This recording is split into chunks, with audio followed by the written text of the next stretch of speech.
FBI releases images of person of interest in Charlie Kirk assassination. WHO defies Israel's warning to continue Gaza City presence.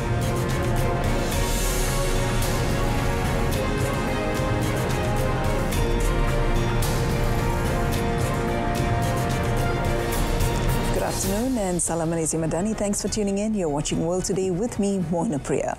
The FBI on Thursday released photos of someone they described as a person of interest in the shooting of conservative activist Charlie Kirk. However, FBI officials in the Salt Lake City office did not say that the person was the suspected shooter. They released two pictures of someone in pants, a black long-sleeved shirt, hat and sunglasses. The shooter remains at large more than a day later, with the FBI offering $100,000 reward for any information leading to the identification and arrest of those involved. There was initial confusion over the manhunt for Kirk's killer, with FBI Director Kash Patel posting that the subject had been detained before walking that back an hour later.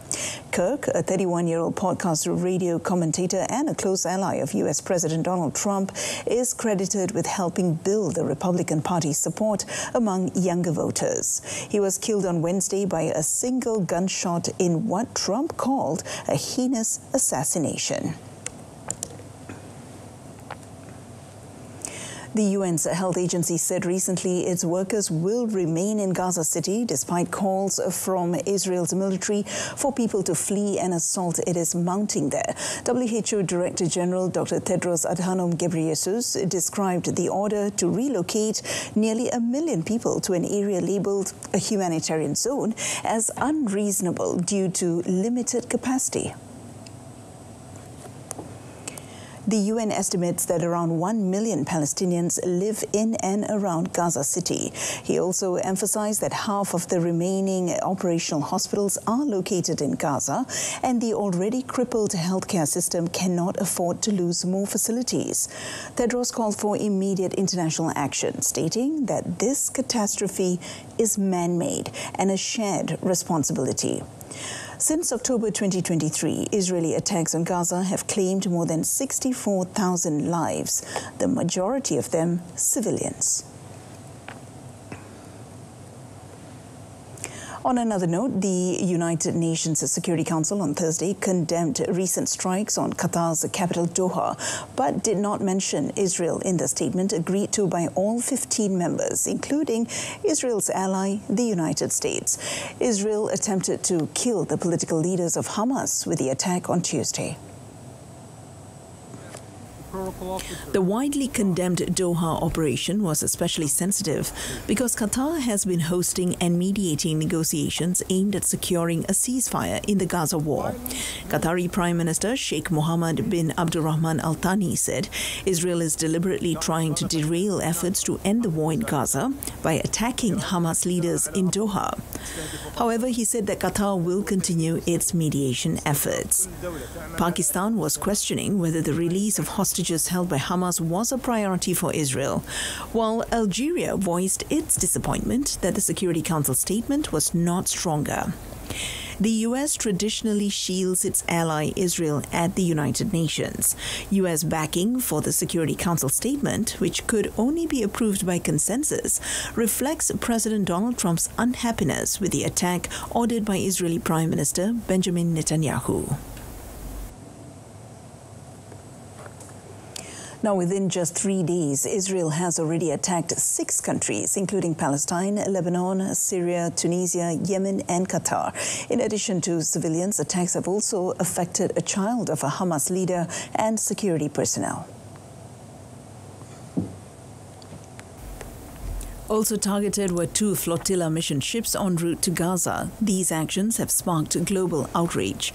Meanwhile, Hamas official Fawzi Barhoum claimed that the Israeli attack in Qatar was not merely an assassination attempt on the delegation.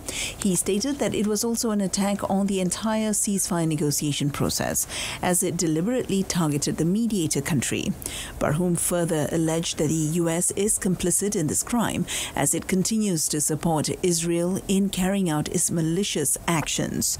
Zionist military attacks since October 2023 have killed more than 1,000 Palestinians in the West Bank.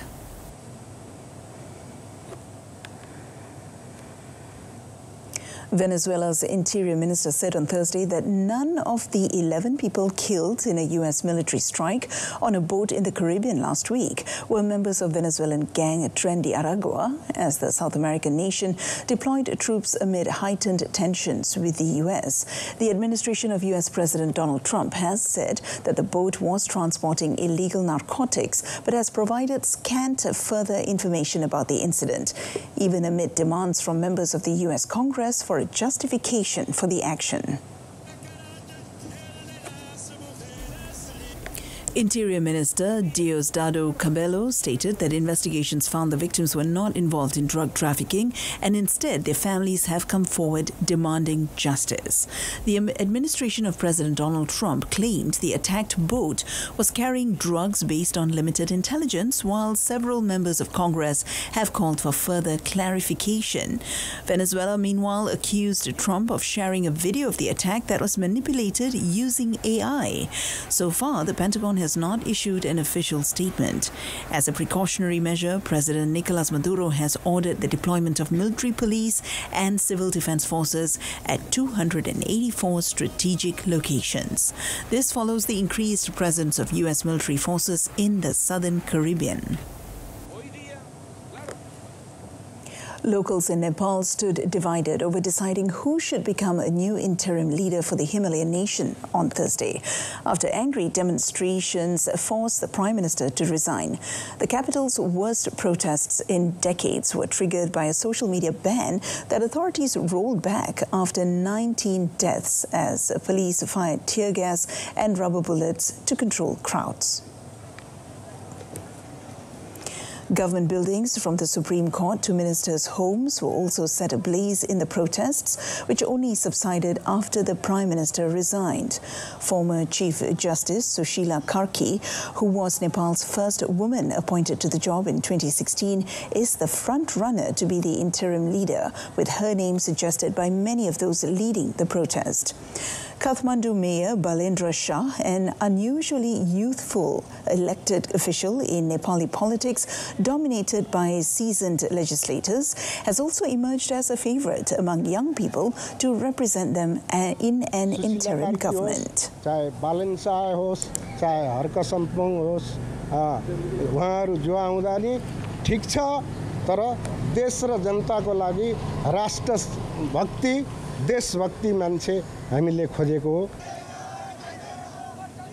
Meanwhile, Nepal's health ministry said the death toll from the protests had risen to 30 by Thursday, with 1,033 injured. U.S. citizens paused on Thursday to remember the 9/11 attacks, 24 years after hijackers seized control of jetliners and crashed them into the Twin Towers of the New York's World Trade Center and the Pentagon. In a ceremony at the National September 11 Memorial and Museum in Lower Manhattan, relatives read aloud the names of 2,977 victims to thousands who had gathered, among them New York City Mayor Eric Adams and New York State Governor Kathy Hochul. On a memorial plaza near the bottom of Manhattan, a bell tolled, bagpipes played, and survivors and relatives of the nearly 3,000 people killed in the September 11 attacks began reading the names of the dead. The mourners in the crowd held up photos of loved ones as family members read the victims' names. People walked the perimeter of the reflecting pools at the World Trade Center site, laying flowers and American flags around the etched names of the deceased. The 9/11 attacks killed more than 3,000 people and prompted then-President George W. Bush to launch a global war on terror that included a military assault on Afghanistan. The attacks were the worst assault on U.S. soil since the 1941 Japanese attack on Pearl Harbor, Hawaii, where 2,403 people were killed.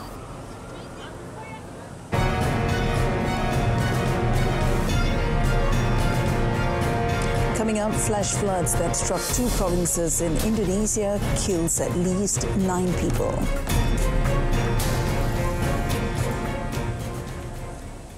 Brazil's Supreme Federal Court on Thursday convicted former President Jair Bolsonaro of plotting a coup to remain in power after losing the 2022 election. It was a landmark ruling that makes Bolsonaro the first former president in the country's history convicted for attacking democracy. Justice Alexandre de Moraes announced that a majority of the court found Bolsonaro guilty of leading an armed criminal organization, attempting the violent abolition of the democratic rule of law, organizing a coup d'etat, and causing qualified damage to federal property and protected cultural assets. De Moraes set Bolsonaro's sentence at 27 years and 3 months, comprising 24 years and 9 months of imprisonment and 2 years and 6 months of detention, along with 124 days of fines. Justice Cristiano Zen said the evidence showed the attempted coup was carefully planned and already underway, with actions calibrated to find the best moment for its launch. He added Bolsonaro was the main beneficiary, knew of the plot and contributed to it through acts and omissions. Zen concluded by voting to accept in full complaint filed by the Prosecutor General's office. The ruling delivers a profound blow to the far-right movement Bolsonaro helped galvanize and adds Brazil to a growing list of democracies holding high-profile figures accountable for anti-democratic actions. A march by social organizations against Ecuador's government ended in clashes with riot police in the capital on Thursday as tensions rose over President Daniel Noboa's proposed referendum. Members of the indigenous group CONAI and other civil society groups took to the streets to protest what they described as authoritarian and ineffective governance. Riot police used tear gas to disperse demonstrators near the city center. Protesters criticized Noboa's plan to spend $80 million on a national referendum, accusing him of pressuring the Constitutional Court and failing to address urgent issues. Es una marcha para decirle alto a un gobierno autoritario, a un gobierno mentiroso y a un gobierno incapaz. Quiere gastar $80 millones en una consulta popular, chantajeando a la Corte, el único espacio que no se ha tomado. Una consulta popular que no va a resolver los problemas de falta de empleo, de falta de medicinas, de falta de textos escolares. On the same day, President Noboa led a pro-government march in Guayaquil, defending his security policies. Noboa has been fighting criminal gangs linked to drug trafficking since January 2024, with support from the United States.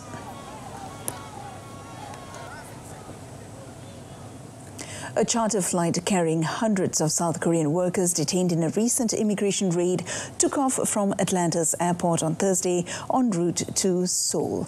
The plane left the United States shortly before noon.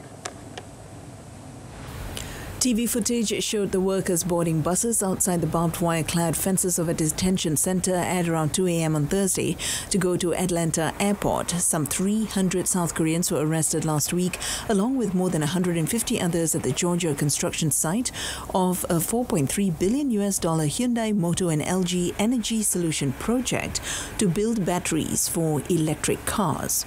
South Korean officials said on Thursday U.S. President Donald Trump offered to allow the workers to stay in the U.S., but only one has opted to remain. Trump's overture sought to encourage the workers to stay and train the Americans. According to Indonesia's disaster mitigation officials, flash floods that struck 2 provinces in Indonesia this week have killed at least 9 people, with operations underway to search for the missing. Torrential rains beginning on Monday caused flooding and landslides on the tourist island of Bali and in East Nusa Tenggara province. Indonesian President Prabowo Subianto ordered his aides to accelerate the handling of the aftermath of the deadly flooding, locate the missing and deliver basic needs to displaced residents, Antara State News Agency reported on Thursday. The National Disaster Mitigation Agency, BNPB, reported that 400 to 600 personnel from various institutions had been deployed to search for the missing and clear debris. Rain caused rivers to burst their banks, tearing through 9 cities and districts on Bali. Mud, rocks and trees tumbled onto mountainside hamlets, and rising rivers submerged at least 120 neighborhoods, resulting in a dozen landslides in several places. Heavy seasonal rain between September and March frequently causes flooding and landslides in Indonesia.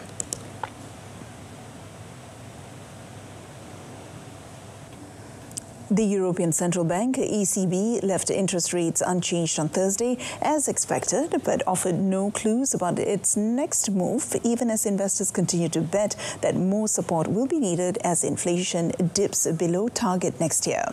The ECB halved its key rate in the year to June, but has been on hold at 2% since, arguing that the economy of the 20-country Eurozone is in a good place, even if more easing cannot be ruled out. ECB President Christine Lagarde told a press conference that inflation was where the ECB wants it to be. The domestic economy was solid and uncertainty over global trade had eased after a number of U.S. tariff deals. The Governing Council today decided to keep the 3 key ECB interest rates unchanged. Inflation is currently at around our 2% medium-term target, and our assessment of the inflation outlook is broadly unchanged. Higher tariffs, a stronger euro, and increased global competition are expected to hold growth back for the rest of the year. However, the effect of these headwinds on growth should fade next year. Recent data has confirmed this sanguine view, giving policymakers time to understand how U.S. tariffs, higher German government spending, looming Federal Reserve rate cuts, and political turmoil in France might impact growth and inflation. Paramount Skydance, backed by the billionaire Ellison family, is reportedly preparing a majority cash bid to acquire Warner Brothers Discovery. While no formal offer has been made yet, news of the potential deal sent Warner Brothers shares soaring nearly 30%, with Paramount up 7%. The deal would cover Warner Brothers' entire portfolio, including HBO Max, CNN, and major film franchises like Barbie and Harry Potter. The move follows Skydance's recent $8.4 billion acquisition of Paramount Global. Analysts say such a mega deal, with Warner Brothers valued at around $30 billion, would require significant private financing and face antitrust scrutiny. The Ellison family, led by Oracle co-founder Larry Ellison, is expected to play a key role in funding the bid. The potential merger signals escalating competition in the media and streaming space as legacy players seek to scale to rival tech giants like Apple and Amazon. The Ellison family has been instrumental in financing Skydance's expansion.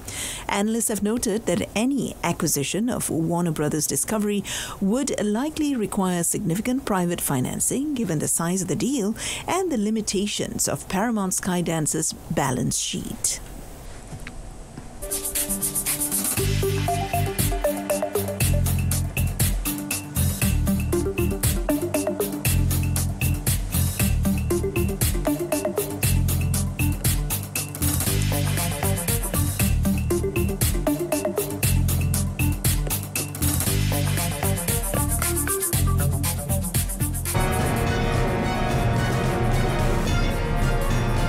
Coming up in sports, Chelsea charged with 74 alleged breaches of FA regulations over a 13-year period.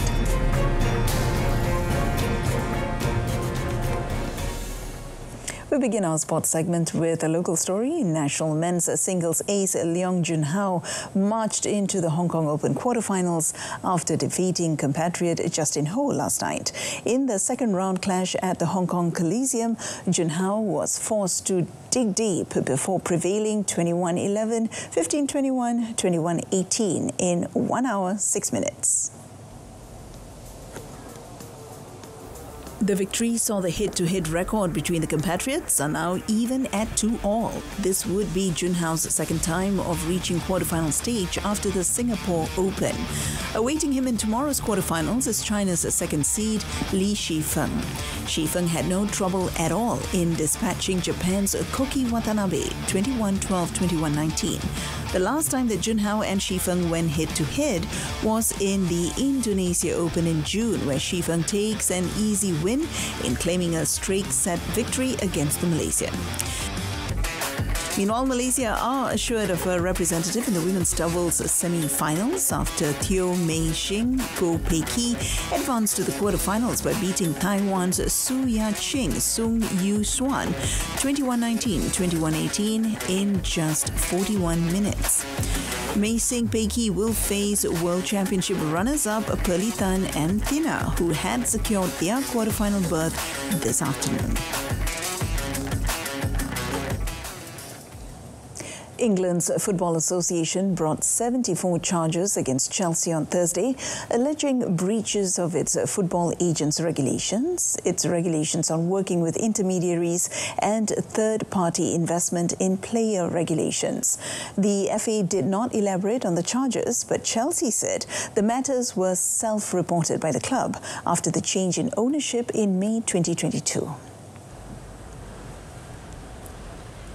At the time, the London club was owned by Roman Abramovich, but the Russian billionaire put Chelsea up for sale in 2022 following sanctions after Russia's invasion of Ukraine. He completed the sale to an investment group led by Todd Bowley and Clear Lake Capital.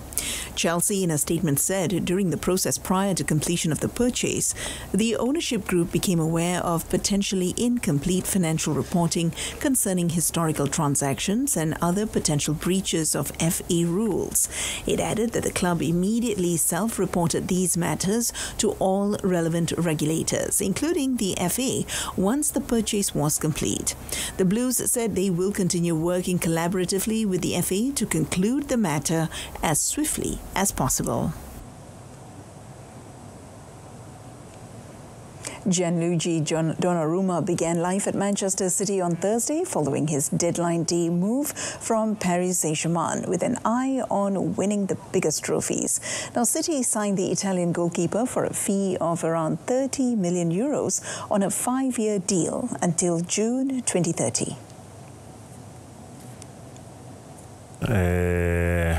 Sono molto orgoglioso di essere qui, di essere in uno dei migliori club al mondo. Sono stato voluto tanto qui, quindi per me è stato tutto più facile. Non vedo l'ora di iniziare. È un club storico, un club che ha voglia di vincere, ha grande storia dietro di sé. Sono molto orgoglioso, contento, c'è anche molta responsabilità, però sono veramente orgoglioso di essere qui, di aiutare questo club e continuare a vincere insieme. The Italian number one had been effectively axed from the PSG squad by manager Luis Enrique, despite playing an instrumental role in their historic treble-winning campaign last season. The 26-year-old, who has captained Italy since Euro 2024, replaces Edison between the sticks for City, with the Brazilian goalkeeper leaving for Turkey's Fenerbahce. Meanwhile, Manchester United goalkeeper Andre Onana completed a loan move to Turkish side Trabzonspor on Thursday. Onana's move had been on the cards since the club acquired Sen Lemon from Royal Antwerp on last week's transfer deadline day. Lemon's £18.2 million signing left United with 4 goalkeepers, and while the club said they were fine carrying that many, the struggling Onana's future has already been in doubt. Turkey international Altay Bayındır started all 3 of United's Premier League games this season, while the 29-year-old Onana has only played once in United's shocking second-round League Cup loss to 4th-tier Grimsby Town in a penalty shootout. Onana was at fault for Grimsby's 2 goals. Onana was signed from Inter Milan for £47.2 million in 2023, and his inconsistency has made him a target for scathing criticism ever since. He was United's number 1 last season, but a hamstring injury kept him out of the club's pre-season games. Turkey's transfer window does not close until Friday, and there is anticipation that Onana could make his debut against Fenerbahce on Sunday. Madrid and Warsaw will host the 2027 Men's and Women's Champions League finals respectively, but European football's governing body did not take a decision on requests from La Liga and Serie A to play a league match abroad. The executive committee met on Tirana on Thursday and decided the Men's Champions League final will be played at the Estadio Metropolitano, home of Atletico Madrid. The women's final will be held at the National Stadium in Warsaw. UEFA also announced that its Super Cup match next year will take place in Salzburg, Austria. The 2026 Men's Champions League final will be held at the Puskás Arena in Budapest, while the women's showpiece match will take place at the Ullevål Stadion in Oslo, Norway. Meanwhile, Italy's Football Federation, FIGC, in July gave Serie A the green light to allow AC Milan to take on Como in Perth, while La Liga hopes to move Villarreal's game against Barcelona to Miami in December after the Royal Spanish Football Federation last month approved the request. UEFA said it would consult all stakeholders, including fans, before making a decision on the Serie A and La Liga matches. In WRC, after fog and rain-shrouded conditions early in the week, drivers were greeted by cool, sunny weather on Thursday morning. However, it failed to dry out conditions on the 6.79-kilometre shakedown test, with many of the drivers referencing the wet road conditions at stage end. Championship leader Elfyn Evans started proceedings, clearly going quickest in the first run through, taking advantage of the conditions which could play into the Welshman's favour. However, even he admitted experiencing a lot more dampness and wetness than anticipated. Evans was not able to come close to challenging his benchmark time of 3 minutes 21.8 seconds on his second run through, eventually settling for third quickest behind Ott Tanak with 3 minutes 21.5 seconds and stablemate Cal Rovanpera, which was 0.01 second behind Tanak. Going fourth quickest on shakedown was Ogier, who will this weekend start his 200th WRC event, joining his team principal Jari-Matti Latvala in achieving the milestone. Currently sitting fourth in the championship standings, Tanak is desperate for a strong result this weekend to challenge Evans, Rovanpera and Sébastien Ogier. And that wraps up World Today this time round. In our top story today, FBI releases the photos of person of interest in the shooting of Charlie Kirk. For business news updates, do join us tonight at 8:30 p.m. on TV1 or Saluran Berita RTM. Till then, I'm Mohana Priya, Malaysia Madani, Rakyat di Santuni. Thank you for your company.